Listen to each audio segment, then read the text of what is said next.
In today's video, I'm going to teach you how to add a deposit on Acuity Scheduling in our comprehensive 2025 guide. Whether you're a business owner or someone wanting to streamline payment settings, this tutorial is designed for you. So let's dive right into it. First things first, open your web browser and navigate to acuityscheduling.com. This is where it all begins. You're going to want to locate the login button, typically situated at the top right corner of the homepage.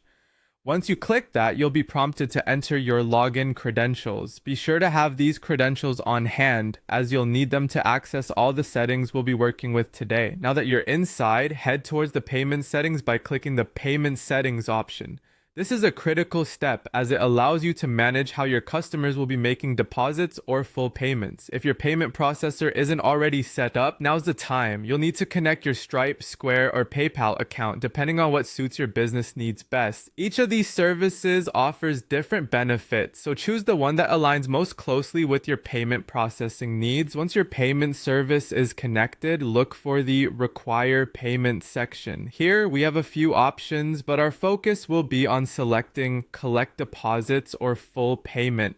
This choice is essential because it governs whether clients can secure appointments with the deposit or if they must pay in full upfront.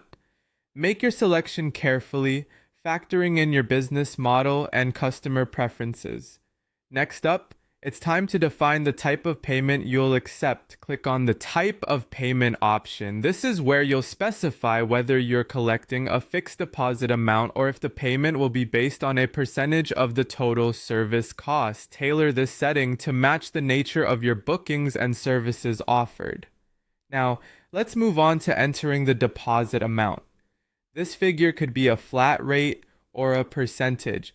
Consider how much you need to cover potential losses from canceled appointments or no-shows.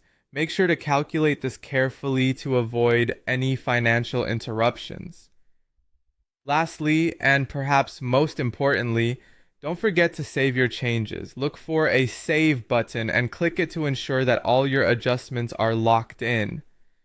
This final step is crucial, as any unsaved changes mean you'll have to repeat the process. And there you have it. You've successfully added a deposit option to your Acuity Scheduling account. With everything set up, you can now enjoy smooth transactions and feel confident that you're securing your appointments efficiently. Thanks for following along, and don't hesitate to reach out if you have any questions or need further clarification on any step. Happy scheduling!